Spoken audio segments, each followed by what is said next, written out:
जय श्री राम।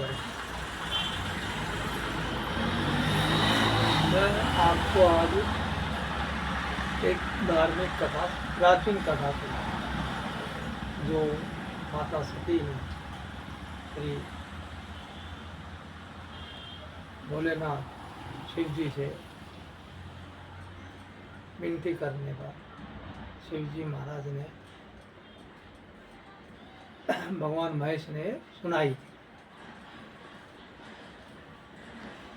तो वो एक बार भ्रमण कर रहे थे।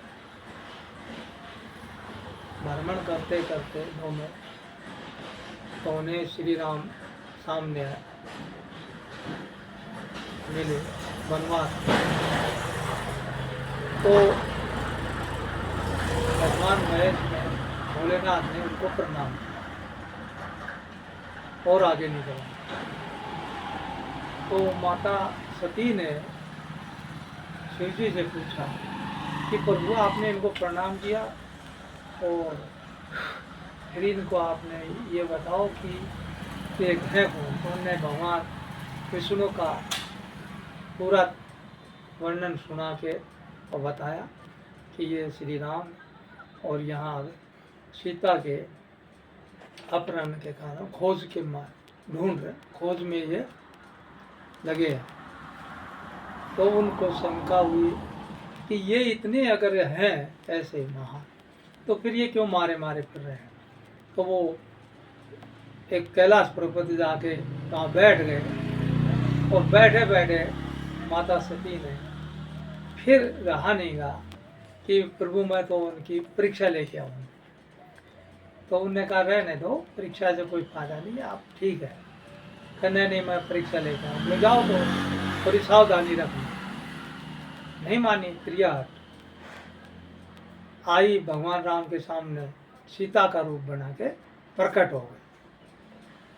प्रकट हो सामना हुआ जो भगवान राम ने उनको कहा मातेश्री प्रणाम। तो सती समझ गई और फिर ये भी कहा कि भगवान भोलेनाथ कहाँ है और आप यहाँ के लिए क्या कर रहे। तब उनको जो ग्लानि थी, दिल में शंका थी, वो खत्म हो गई।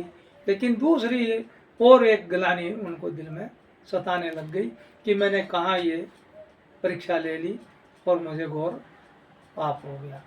अब मुझे भोलेनाथ, अब शिव जी, अब मुझे वरेंगे। मन ही मन उनको ग्लानि होने लगी। अब तो यह शरीर त्याग करके ही दोबारा जन्म लिया जाए तो ही अच्छा है। तो इसी बीच में भगवान शिव जी ने अपनी तीसरी नेत्र द्वारा पूरा उनका जो हाल था वो जान लिया था, लेकिन वो कुछ कहे नहीं, शांत रहे, भक्ति में लीन रहे। अब इधर राजा दक्ष के यहाँ यज्ञ था, महान सभी ऋषि मुनि वहाँ बुलाए गए थे। तो उस टाइम केवल शिव जी को नहीं बुलाया, नहीं सती दक्ष की पुत्री। वो ईश्वर से जब वायु वेग से जा रहे थे, सती की बहनें भी, रिश्तेदार भी, उन्हें पूछा भी कहाँ जा रहे हैं। तो कि राजा दक्ष के यहाँ यज्ञ है, वहाँ हम उस यज्ञ के महोत्सव में जा रहे हैं। तो उनने, सती ने भगवान भोलेनाथ से अनुरोध किया कि मैं वहाँ यज्ञ में महोत्सव है पिता के घर, आप इजाज़त दीजिए, मैं जाऊँगी। तो भगवान ने कहा बिना बुलाए नहीं जाते हैं, अपमान समझ रहे हैं वो अपना, वो हमसे खिन्न है, नाराज है। तो वो जिद कर गई, नहीं मानी। तो उन्हें अपने गण भेज के साथ कहा ठीक है आप जाइए। तो वहाँ पर जाकर देखा तो भगवान भोलेनाथ का कोई स्थान नहीं था, कोई उनका मान सम्मान नहीं था वहाँ पर। और सती गई तो उसका मान सम्मान नहीं किया, उसमें क्रोध होकर के उनने और उसी हवन में अपने प्राणों की आहुति दे दी। आहुति के बाद वहाँ उपद्रव हुआ, वो आगे लंबा है ये, लेकिन सती वहीं भस्म हो गई। वो दोबारा उनने पार्वती माता के रूप में हिमालय राजा के यहाँ, पर्वतराज के यहाँ, हिमवान के यहाँ जन्म लिया पुत्री के रूप में। उसके बाद फिर शिव जी से दोबारा फिर ब्याह किया।